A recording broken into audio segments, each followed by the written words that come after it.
45년 9월부터 48년 8월 사이에 더 기가 막힌 일이 벌어집니다. 이 중에도 그러한 분들이 계신지 모르겠습니다. 분명히 계시리라 확신합니다. 소련은 8월 8일 일본한테 선전포고를 하고 북쪽으로 진격해 들어왔습니다. 미군은 그 당시 오키나와에 있었어요. 9월 8일 인천항에 도착합니다. 죄송합니다. 한 달간 공백이 있었죠. 그러니까 우리 남쪽에서는 45년 8월 15일 일본이 공식적으로 항복을 선언하고 났는데도 불구하고 일본군이 그대로 소위 질서를 유지한다는 명목으로 남아있었던 겁니다. 미군이 9월 8일 인천에 도착할 때까지. 그때 북쪽에서는 소련군이 이제 물밀듯이 내려오니까 일본들이 이제 저항은 하지만 이미 실질적으로 항복을 선언한 마당에 목숨 걸고 저항하지 않고 남쪽으로 내려옵니다. 패주하는 일본군 따라서 내려오는 사람들이 있었습니다. 제 표현으로 말하면 1차 탈북자들입니다. 월남자라고 할 수도 있겠죠. 친일파들입니다. 일본군이 내려올 때 같이 내려왔지요. 46년 북쪽에서 토지혁명이 실시됐습니다. 무상몰수, 무상분배였습니다. 공짜로 일본 사람들이 가지고 있던 또는 우리 지주, 부농들이 가지고 있던 토지 빼앗아 가지고 소작농들, 빈농들한테 공짜로 나눠줬습니다. 그 당시 남쪽에서나 북쪽에서나 우리 인구 중에 70~80%가 공장 노동자, 소작인들 아니었겠습니까? 기껏해야 1~20% 지주, 공장 소유자들이었겠죠. 북쪽에서 엄청난 지지를 받았습니다. 하지만은 토지를 빼앗긴 지주 계급들, 그 북쪽에 남아가지고 그냥 북쪽 혁명에 합류한 세력도 좀 있었겠지만 대부분 남쪽으로 피해 내려왔습니다. 그러한 사람들이 토지 문서를 가지고 남쪽에 와가지고 지금도 북쪽 정권이 타도되기를 바라면서 자기 땅 찾겠다고 염원하는 사람들입니다. 반북이 안 될 수가 없죠. 물론 그분들 정서 저 이해합니다. 수십 년 동안 조상 대대로 가져온 땅 공짜로 빼앗겼는데 그런 반북 감정 안 생기는 것도 곤란하겠죠. 그게 2차 탈북 세력들입니다. 곧 3차 탈북자들이 생깁니다. 기독교 세력입니다. 여기에 목사님들 서로 계시리라 생각합니다. 그 당시에 해방 전후에서는 평양에가 서울에서보다 교회가 훨씬 많았습니다. 기독교인들이 더 많았다는 뜻입니다. 근데 탄압을 받기 시작해요. 물론 김일성은 모태신앙을 가진 사람입니다. 자기 아버지 김형직은 평양의 기독교 종립학교, 숭실학교를 나왔습니다. 그리고 기독교 세력하고 같이 독립운동을 한 사람이고요.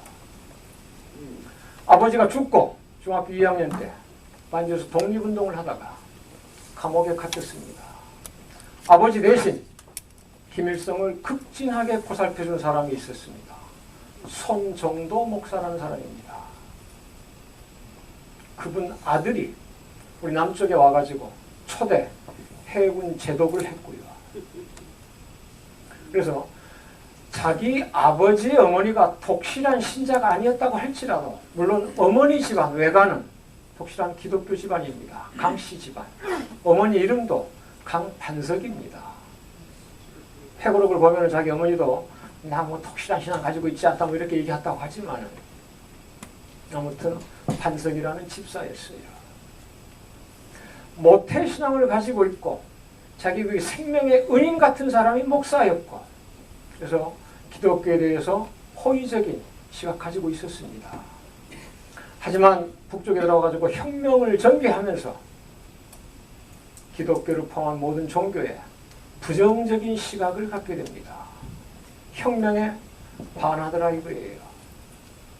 예를 들자면 아주 간단한 사례로 목사님들이 가장 즐겨 쓰는 구호 가운데 하나가 성수주일입니다. 주일을 성스럽게 지키자는 거죠. 하지만 그때 이제 막 나라를 세우는 초기 과정에 일요일, 토요일 방공을 어디 있겠어요. 부역도 하고 막 하는데 교인들은 거부한단 말이에요. 그리고 기독교 세력은 친일하고는 결부가 잘 안 됐다고 할지라도 토지를 가진 세력, 지주하고는 많이 결부가 됐었죠. 그래서 이런 기독교 세력이 탄압을 받고 남쪽으로 내려오게 됩니다. 3차 탈북자들입니다.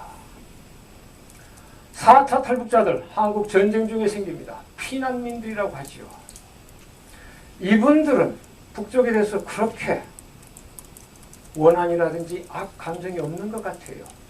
북한 체제가 싫어서 김일성이 미워서 내려왔다기보다는 미국의 폭격을 피해가지고 내려온 사람들이기 때문에 좀 다르죠. 하지만 그 전까지 내려온 3차 탈북자들, 이 사람들이 친일파와 같이 남쪽에서 기득권 세력을 형성하면서 아직까지도 정권을 잡고 기득권을 지키고 있는 겁니다. 친일파들이 자기들의 죄, 허물을 덮기 위한 가장 편리한, 가장 쉬운 그러한 수단이 반공입니다. 더구나 전쟁을 거치면서 그렇게 됐습니다. 그것이 아직까지 이어지고 있습니다.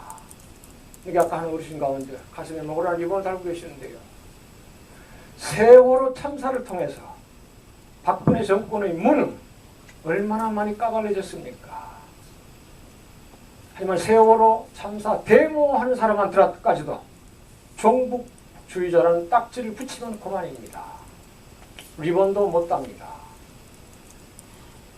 만병통치약이죠.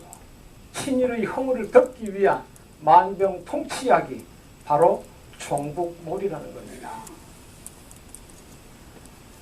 우리의 소원은 통일, 꿈에도 소원은 통일, 남북 양쪽에서 70년 동안 외쳐오지만은 아직 통일은커녕 통일이 문턱에도 이르지 못하는 가장 큰 원인이 이러한 친일 세력, 반북 세력이 아직까지 정권을 잡고서 남한 사회의 기득권을 유지하고 있기 때문입니다. 이것을 가능하게 한 나라가 어디냐 이게 미국이라는 겁니다.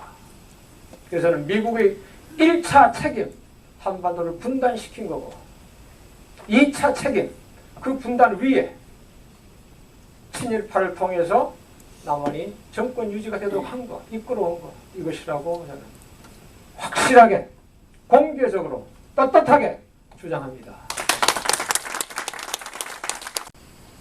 미국의 가장 큰 목표 냉전시대 아까 반공이라고 했는데요. 한반도 공산주의 또는 사회주의 정권하고 미국이 내세우는 자유민주주의, 자본주의 정권이 적대적으로 공존한다 이거예요. 자본주의 우월성을 자랑하기 위해서는 남한이 북한보다 훨씬 더 빨리 일어서야 되겠는데 남한은 일어설 줄 모르고 있었습니다. 북한은 급속도로 성장을 하고 있었고요. 그런데 그와 동시에 미국은 50년대 후반부터 재정 적자에 시달리게 됐습니다. 남한을 포기하자니 자본주의 패배가 돼버리고 자본주의 승리를 보여주기 위해서 남한을 지원하자니 끝이 없고 그때 찾은 것이 일본입니다.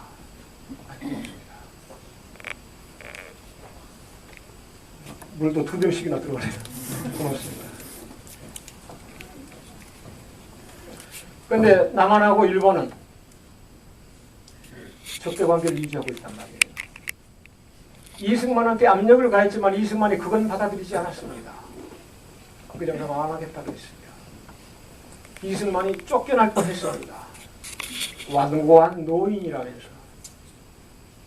처음에 쫓겨날 뻔했던 건 휴전 때, 휴전 협상 때 이승만이 하도 반대하니까 그런 것까지 말씀드릴 필요 없을 거고. 아무튼 이승만 정권 때는 미국이 밀어붙이는 데 한계가 있었습니다. 하도 이승만이 고집을 피우니까. 4월 혁명으로 쫓겨나고 나서 들어선 게 장면 내각이었죠. 장면은 이승만이 메카노기 주미 대사한테, 주미 대사가 주한 미국 대사한테 압력을 받으면서 쫓겨나는 걸 지켜보았기 때문에 나는 그러지 않겠다. 일본과의 국교 정상화에 적극적으로 나서겠다. 먼저 얘기합니다. 하지만 오래 못 가고 61년 박정희가 쿠데타를 일으킵니다. 박정희 쿠데타 일으키면서 가장 먼저 내세운 게 뭡니까? 반공입니다. 박정희 참 영리한 사람이에요. 미국이 원하는 게 바로 반공이었다는 거예요. 선생님들, 미국이 우리나라 민주화에 역행했다, 걸림돌했다는 말씀하는 건 당연한 겁니다. 민주나 독재나 미국에게 중요한 게 아닙니다. 가장 큰 목표, 공산주의에 반대하면 미국의 지원을 받을 수가 있었습니다. 민주 독재가 문제가 아니고요. 그렇기 때문에 박정희가 쿠데타 일으키자마자 반공을 외쳤고 머지않아 미국의 지원을 받게 된 겁니다. 전두환 쿠데타 역시 마찬가지고요. 그러니까 거듭 말씀드립니다만은 40년대 중반부터 80년대 말 90년대 초까지 냉전 기간 동안에는 미국의 가장 큰 국가 목표가 공산주의 반대, 그러니까 소련의 팽창과 공산주의 확장을 저지하고 봉쇄하는 반공이었기 때문에 지구상의 어떠한 나라든 민주를 외치든 독재를 외치든 반공만 외치면 미국의 지원을 받을 수가 있었던 겁니다. 그런데 이 남한을 반공 국가로 만들기 위해서 자본주의 승리자로 만들기 위해서 지원을 해야 되겠는데 미국은 재정 적자에 시달리면서 어렵고 그래서 일본과 손잡으라고 했던 겁니다. 그래서 김종필이가 나는 제2의 이완용이 되더라도 한일 국교 정상화를 밀어붙이겠다 했던 겁니다.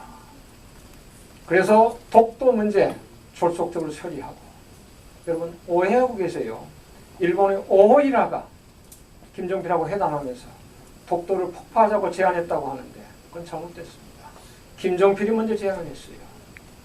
박정희도 나중에 하도 독도 문제 때문에 한일 협상이 전개가 되지 않으니까 독도를 차라리 폭파해버리고 싶다는 망언을 미국에 와서 합니다. 이것을 미국의 국무부 문서를 가지고 여러분께 말씀드리는 겁니다. 박근혜 앞에서도 얘기할 수 있고 미국 국무부 앞에서도 얘기할 수 있고 저는 그런 문서를 지금 가지고 있기 때문에 그래서 64년도에 소위 6.3 사태라는 게 일어나죠. 64년 6월 3일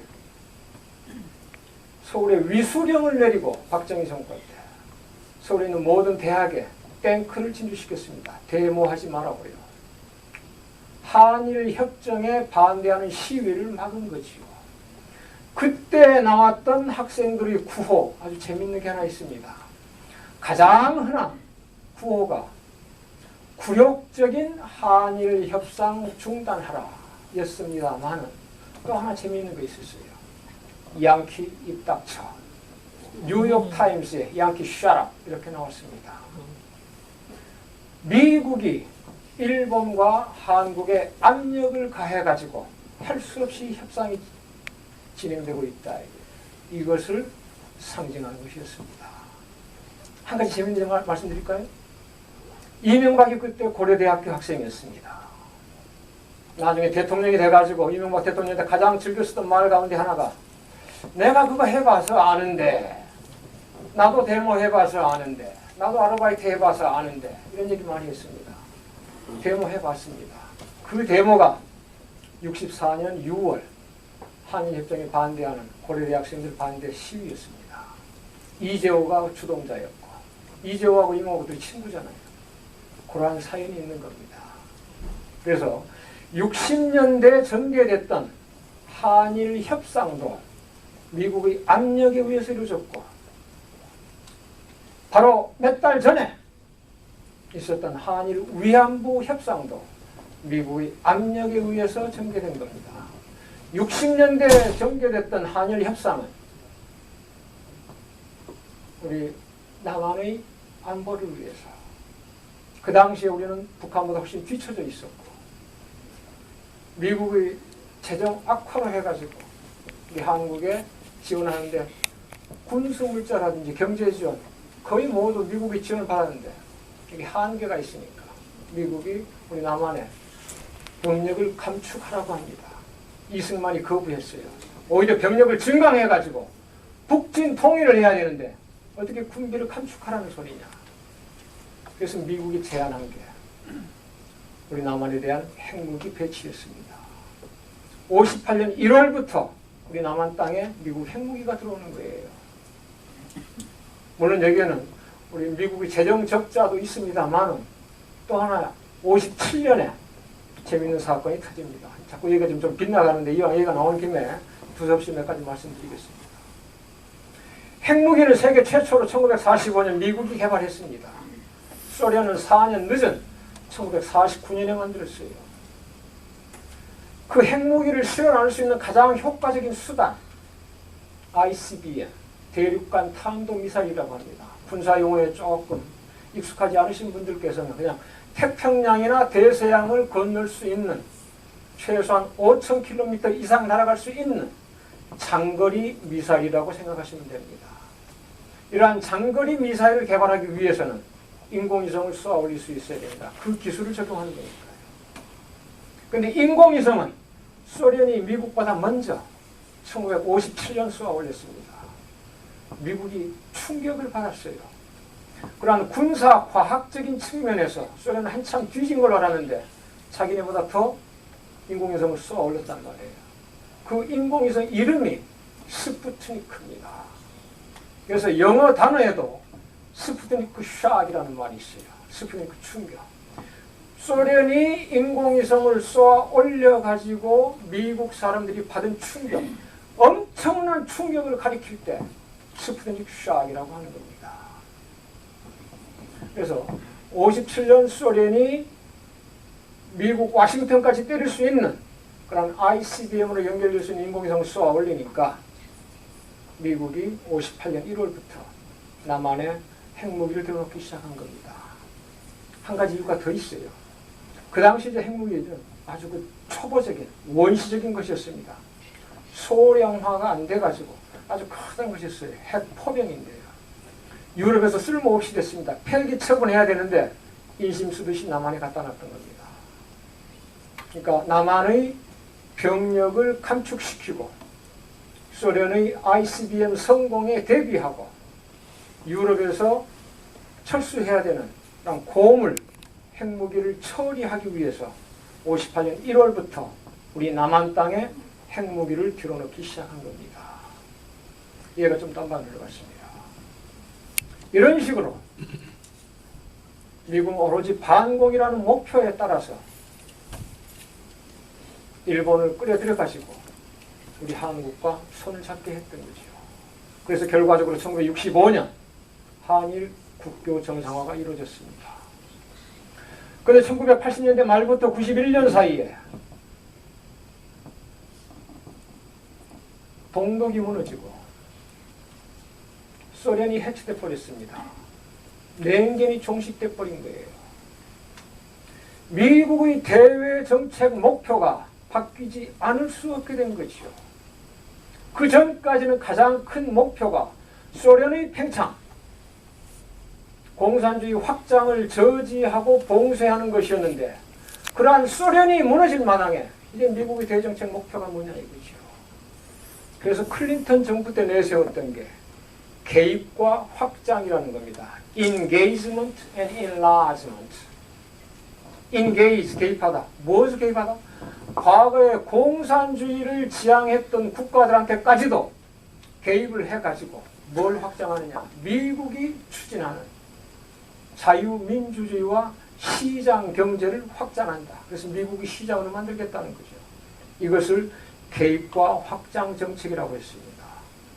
그래서 과거 공산권 국가들한테까지도 접근을 시작한 거예요. 그 다음에 2001년에 아주 중요한 사건이 터집니다. 뭐죠? 소위 9.11이라고 하는 겁니다. 9.11. 테러죠. 그때 여러분 여기 뉴욕이나, 여기가 뉴욕이 아니죠. LA는 멀었죠. 뉴욕하고 워싱턴이 두들겨 맞았습니다. 여러분 세계 지도를 펴놓고 보시면요.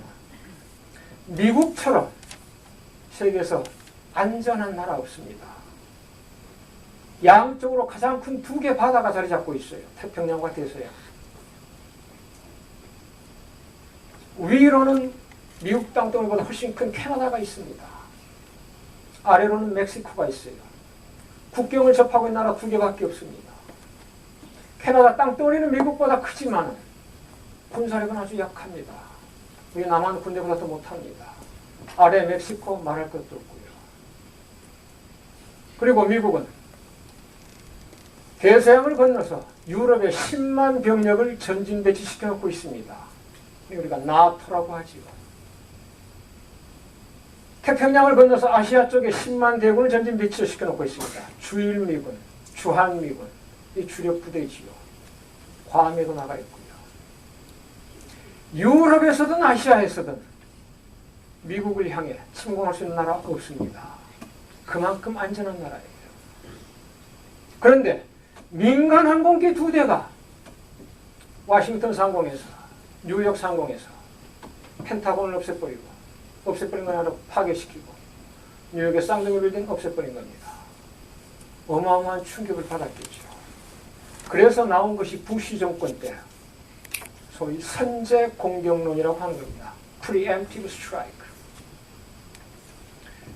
그래서 반테러즘이 나오고요. 그래서 아프가니스탄 침공하게 되고 테러와는 관계 없었지만 이라크를 침략하게 된 것이죠. 이 선제 공격이라는 게 뭐냐 하면 어떠한 국가나 소위 깡패 국가, 적대 국가 또는 테러리스트 세력들이 미국에 대해서 테러를 가할 조짐, 심프텀과 사인이 보이면 먼저 공격을 한다는 겁니다. 핵 공격도 불사하겠다고 했습니다. 그 대상이 어디였냐? 큰 나라로는 소련과 중국, 그때는 러시아로 변했죠. 러시아와 중국. 그는 소위 나중에 악의 축으로 불렀던 이란, 이라크, 북한, 그리고 수단, 리비아 이렇게 7개 나라에 대해서 선제 공격을 할 수도 있다고 외쳤던 겁니다. NPT 위반입니다. NPT가 뭔지 아십니까? Non-Proliferation Treaty, 비확산 조약.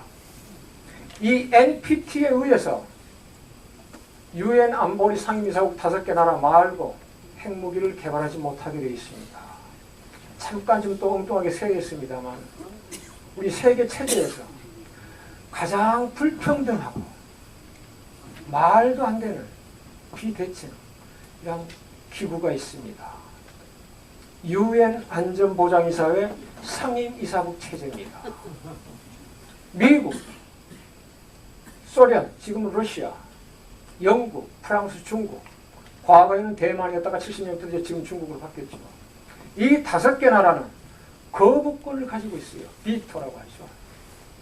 지구상에 약 240개 나라가 있습니다만 모든 나라가 찬성을 하더라도 이 5개 나라 가운데 하나 비토, 거부권을 행사하면 의안 통과가 안 됩니다. 너무나도 불평등하죠. 1국 1표 이 주의가 무참하게 깨지는 겁니다. 더 불평등한 게 있습니다. 바로 핵무기입니다. 이 5개 나라는 원자폭탄이 됐든 수소폭탄이 됐든 ICBM이 됐든 마음대로 개발하고 마음대로 배치할 수 있습니다. 북한이 핵시험하면은 일면 톱뉴스감입니다. 미국 끊임없이 핵시험합니다. 신문 36쪽 말단 뉴스로도 되지 않습니다. 당연한 거니까요. 그 대신 이렇게 불평등한 조약이 NPT라는 것이 지금까지 유지될 수 있는 근거가 뭐냐? 이 5개 나라가 핵무기를 갖지 않은 나라들한테 선제 공격하지 않을 테니까 걱정하지 말고 핵무기 개발하지 말아야 해요. 핵무기는 디터전스, 저지, 상대방의 공격을 막겠다는 것이지 핵무기로 선제 공격을 하지 않겠다는 거예요. 물론 NPT를 위반하면서 핵무기를 가진 나라가 있습니다. 파키스탄, 그리고 인디아, 그리고 이스라엘, 이 세 개 나라가 더 있고 여기 이제 북한이 추가되는 겁니다. 그래서 현실에서 9개 나라가 공식 또는 비공식으로 핵무기를 갖고 있습니다. 그래서 거듭 말씀드립니다만은 저는 아까 얘기했듯이 반전주의자, 평화주의자로서 핵무기 반대합니다. 하지만 북한 핵무기뿐만 아니라 미국의 핵무기도 반대하고 중국의 핵무기도 반대합니다. 더구나 미국이 NPT를 위반하면서 중국이나 소련, 이란, 이라크, 북한, 리비아, 수단 이렇게 7개 나라에 대해서 핵무기로 선제 공격할 수 있다고 할 때 우리 남쪽 사람들 반대하지 않았습니다. 북한이 그 공격 대상에 들어가니까 오히려 우리 대한민국의 안보를 다질 수 있는 그러한 계기라고 얘기했어요. 우리가 핵무기에 대해서 얼마나 심한 편견과 왜곡을 가지고 있는지 참 생각해 보시기 바랍니다. 다시 돌아오겠습니다. 부시가 끝나고 오바마 정부 때 들어와가지고 미국의 대외정책 가장 큰 목표가 뭘로 변했느냐? 아까 초두에 말씀드렸듯이 떠오르는 중국을 견제하고 봉쇄하는 겁니다. 아까 쫓겨가신 어르신이 말씀하셨듯이 선생님 다 알고 계시죠? 제가 학교 선생이라서 이게 전부 다 제 어르신들인데 좀 건방지게 선생님들을 학생으로 취급할 수가 있습니다. 잠깐만요. 제 강의 한 동안만 학생으로 생각해도 될까요? 네. 중국에 대해서 조금 공부해 보시기 바랍니다. 다 알고 계시는 얘기예요. 중국은 1978년부터 개혁 개방을 시작했습니다. 덩샤오핑이 흑묘, 백묘를 주장하면서 개혁 개방을 시작했습니다. 검을 흑자, 고양이 묘자입니다. 검은 고양이, 흰 고양이. 옛날 우리가 시골에서 살 때는 고양이 가장 큰 역할이 쥐를 잡는 것이었습니다. 요즘은 고양이가 애완용으로 다 바뀌어버렸지요. 덩샤오핑 얘기한 게 고양이가 검은색이면 어떻고 흰색이면 어떠냐. 쥐만 잘 잡으면 되지. 흔히 우리가 이데올로기를 색깔로 표현합니다. 공산주의는 빨간색. 그래서 빨갱이라는 말을 하는 거죠. The red. 자본주의는 녹색. 이런 식으로. 그래서 우리가 이념 분쟁을 일으킬 때 색깔 논쟁이라고 하잖아요. 이 색깔, 이데올로기를 가리키는 겁니다. 그러니까 덩샤오핑이 한 말은 자본주의나 사회주의나 궁극적으로는 사람이 잘 살자고 하는 건데 그게 뭐 이념이 이렇게 중요한 거냐. 물론 바탕은 사회주의를 하되 자본주의 시장 경제 장점 받아들이겠다는 거죠. 그래서 개혁 개방을 시작한 겁니다. 90년대 초 중국 특색의 사회주의라는 말이 나옵니다. 그래서 많이 들어보신 것 같죠. 박정희가 유신 정권을 뭐라고 했습니까? 한국적 민주주의라고 불렀습니다. 가장 악랄한 독재 정권이었습니다만 민주주의였어요. 한국식. 북한 역시 마찬가지입니다. 북한 이거 진짜 사회주의입니까? 이렇게 하면 또 혹시 친북주의, 저보다 더 친북적인 선생님들 저 비판하실지 모르겠는데 우리식 사회주의라고 하잖아요. 사회주의든 자본주의든 민주주의든 앞에 수식어가 붙으면 가짜입니다. 중국 역시 마찬가지죠. 중국 특색의 사회주의. 이것을 마켓 소셜리즘, 시장 사회주의라고 합니다. 사회주의를 지키되 시장 경제를 받아들이겠다는 거죠. 90년대 초입니다. 2001년 WTO 세계무역기구에 가입을 했습니다. 그 과정에서 70년대 말부터 얼마 전 2010년대까지 약 35년 동안 한 해도 그러지 않고 연평균 10% 경제성장을 일으켰습니다. 우리같이 조그만 나라가 한 4, 5년 정도 10% 정도 경제성장하는 거 크게 어렵지 않을 겁니다. 중국 공식적으로는 13억이라고 하는데 비공식적으로는 15억이라고 합니다. 우리 몇 배예요? 15억이면 30배입니다. 미국 3억으로 잡고 5배입니다. 이렇게 거대한 인구를 가진 나라가 4, 5년이 아니고 3, 40년 동안 한 해도 그러지 않고 연평균 10% 경쟁을 성장을 이뤘다? 기적이나 마찬가지죠. 쉽게 사례를 몇 가지 들까요? 70년대부터 이 세계 경제를 이끌어온 나라 우리가 G7이라고 합니다. G7 그룹 오브 7이라는 말입니다. 1등 경제국가 미국, 2등이 일본이었습니다. 3등 독일, 4등 영국, 5등 프랑스, 6등 이탈리아, 7등 캐나다. 이렇게 7개 나라를 G7이라고 불러왔어요.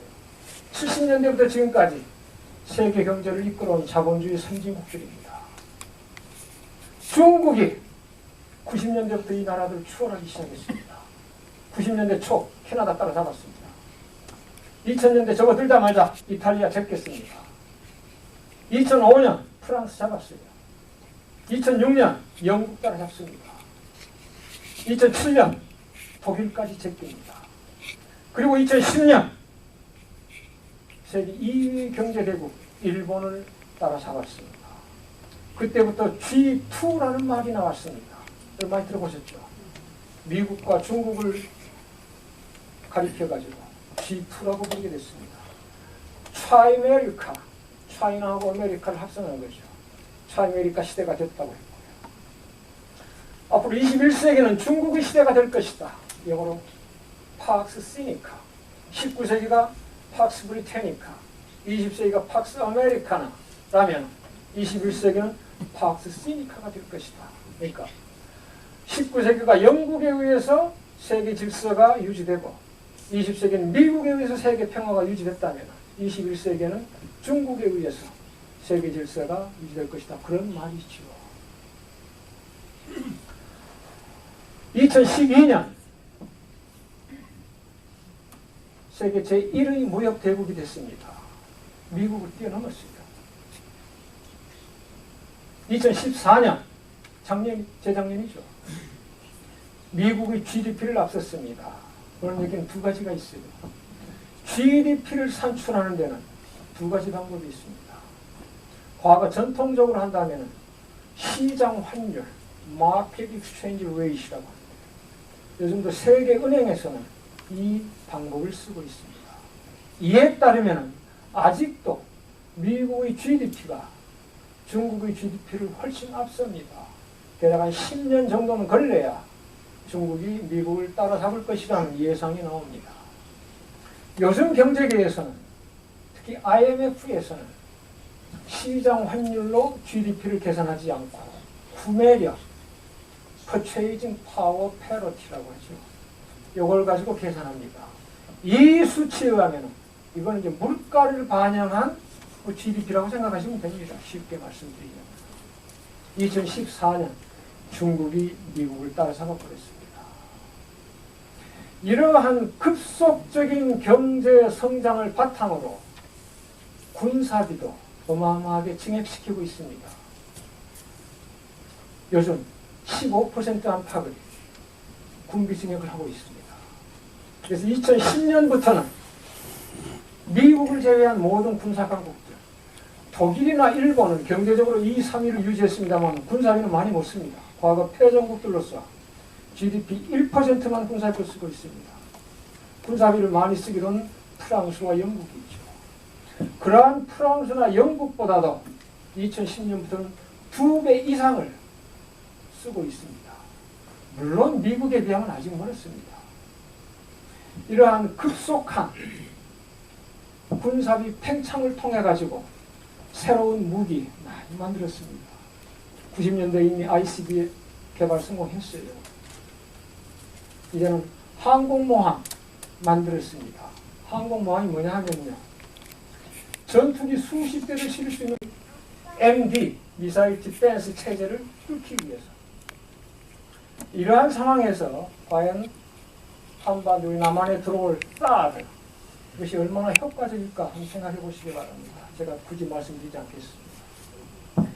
이렇게 무섭게 쫓아오는 중국을 견제하고 봉쇄하는 것, 미국의 역할, 목표 당연한 거죠. 미국이 사악해서가 아닙니다. 여러분 그러지 않겠어요? 자기가 지금 1등을 하고 있는데 2등이 무섭게 쫓아온단 말이에요. 그럼 2등을 견제하는 거죠. 미국이 사악해서가 아니라 자기 국익을 지키기 위해서입니다. 이걸 점잖게 아시아 재균형 정책이라고 하는 거죠. 리밸런싱. 미국은 2008년 재정 위기를 겪으면서 2011년 예산통제법을 만들었습니다. 자동적으로 해마다 10%씩 군사 예산을 깎아야 됩니다. 중국을 견제하기 위해서 아시아 태평양 쪽에서는 군사력을 더 중개시키겠다고 했어요. 그리고 중국은 해마다 20% 군비를 증액시키고 있어요. 근데 미국은 깎아야 됩니다. 10% 자동으로. 어떻게 하겠어요? 물줄을 잡아야죠. 그 물주가 어디예요? 일본입니다. 그래서 미일 동맹이 강화되는 겁니다. 미일 동맹이 하루아침에 이루어진 거 아닙니다. 1990년대 중반부터 미일 군사 조약이 바뀌기 시작했습니다. 일본이 목표로 하고 있는 국가정책 두 가지가 있어요. 하나는 보통 국가가 되는 겁니다. 보통 국가가 된다? 그것은 지금 현재 일본이 비정상적인 상태라는 거죠. 군대 때문에 그렇습니다. 일본은 정상적인 군대가 없습니다. 우리가 자위대라고 해요. self-defense. 전수 방어라고 합니다. 오로지 막는 것만 할 수 있다 이거예요.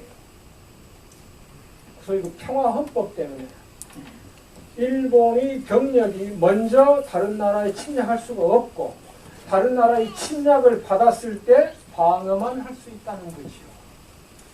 일본은 자기네 국력에 맞춰가지고 유엔에 평화유지군도 보내고 싶고 다른 나라 좀 전쟁이 나오면 개입도 하고 싶은데 그걸 못한단 말이에요. 그것을 할 수 있도록 고치자는 거죠. 일본이 얄미운 게 아니에요. 미국이 부추긴 겁니다. 미국의 압력에 의해서 도움에 의해서 일본이 평화헌법을 고치면서 고치는 게 안 되니까 헌법을 다시 해석하면서 자위대의 성격을 바꾼 겁니다. 작년에. 두 번째, 일본이 아까 제가 말씀드린 아주 불균형적인 불평등한 기구 유엔 상임이사국 안보리 상임이사국으로 진출하고자 합니다. 얼마 전까지만 하더라도 일본은 유엔의 분담금을 가장 많이 낸 나라였어요. 유엔 분담은 GDP 비례해서 내야 되는데 미국은 가장 큰 액수를 내야 되지만 재정 적자에 시달리면서 외상을 좋아합니다. 크레디가. 일본은 현찰박치기예요. 그래서 일본이 재정 적자는 가장 크게 하는데도 불구하고 안보리 상임이사국 5개 포함되지 않는가 이거예요. 거기 들어가고 싶다는 거죠. 미국이 부추겼습니다. 왜? 중국을 견제하기 위해서. 일본이 펴고 있는 대외 정책, 미국의 부추김에 의한 겁니다. 왜? 중국을 견제하기 위해서. 미국이 일본을 끌어들이니까 중국이 가만히 있습니까? 그래서 중국이 러시아를 끌어들인 거예요. 그래서 역사상 최대 합동 군사훈련이 열리기도 합니다. 중국과 러시아 사이. 중국과 러시아가 협력을 강화하니까 미국과 일본이 가만히 있습니까? 이제 남한을 끌어들인 거예요. 그래서 요즘 선생님들이 보시는 한미일 공조가 나오고 있는 겁니다. 이것이 바로 한반도의 평화를 가로막고 있다. 아까는 친일파 때문에 통일이 가로막혀 있다고 말씀드렸습니다. 이 사람들 통일 원하기는 합니다. 무슨 통일 원하느냐? 흡수 통일을 원하는 거죠. 북한 정권이 파괴되기를 원하는 거지. 화해 협력을 통해서 평화통일을 원치 않습니다. 원한과 적대감을 바탕으로 과거 우리가 외쳤던 듯이 첩수자 공산당, 때려잡자 김일성, 지금 이제 김정은이 됐겠죠. 이렇게 해서 통일을 원하지 않는 게 아니라 원하되 북한 붕괴를 통한 흡수 통일을 추구하고 있는 것이죠. 그래서 통일이 걸림돌이라고 하는 거예요. 그럼 왜 평화의 걸림돌이냐? 중국을 견제하기 위해서 주한미군의 역할이 변경됐습니다. 주한미군은 원래 작년에 제가 말씀드린 것 같습니다만 53년 7월 휴전협정 맺어지고 나서 바로 그 다음 달 맺어진 한미 상호 방위 조약에 따라서 유지되고 있습니다. 53년 7월 맺어진 것은 정전협정입니다. 휴전협정. 전쟁을 멈추고 있는 거고 휴전 쉬고 있는 거지요. 왜 3년 동안 전쟁을 하고 60년이 넘도록 전쟁을 끝내지 못하고 평화조약을 이루지 못하고 있느냐? 미국 때문입니다. 주한미군이 한반도에 남아있어야 중국을 견제할 수가 있습니다. 중국을 견제하기 위한 명분으로 북한이 적대 국가로 남아있어야 됩니다.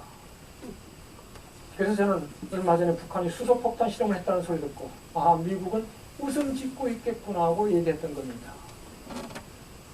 이것을 핑계로 해가지고 한미일 동맹을 강화하고 미국을 견제하고 봉쇄할 수 있다 이거예요. 만약에 주한미군이 원래의 명분대로 북한의 남침을 막는 것이라면 왜 한반도가 통일되더라도 주한미군은 계속 유지되어야 된다고 미국의 국방백서에 밝혀놓고 있을까요? 지금은 정전 상태이기 때문에 북한의 남침을 막는 것이 가장 큰 목표라면 주한미군이 평택으로 이사갈 게 아니라 철원, 동두천, 의정부 이쪽에 병력을 다 강화해야죠. 왜 거기 있는 병력이 평택으로 이사가겠다는 거예요? 제주도 해군항을 왜 만들 거예요? 중국을 견제하고 봉쇄하기 위한 거죠. 북한이 그토록 원하는 평화협정. 평화협정만 맺으면 간단하다. 핵무기 개발 안 하겠다. 한미 합동 군사훈련만 중단해도 핵무기 개발 중단하겠다고 합니다. 아주 간단해요. 근데 그 받아들이지 못하고 있습니다. 왜? 북한과 미국 사이에 평화협정이 맺어진다면 그리고 나아가서 국교 정상화가 이루어진다면 주한미군이 계속 남아있을 법적 근거가 사라지거나 약해지게 되는 거죠. 주한미군이 나가거나 명분이 없어지게 된다면 중국을 견제하고 봉쇄하는데 구멍이 뚫리게 됩니다. 그래서 중국을 견제하고 봉쇄하기 위해서 주한미군이 남아있어야 되고 주한미군을 유지하기 위해서는 북한이 깡패국가로 남아줘야 됩니다.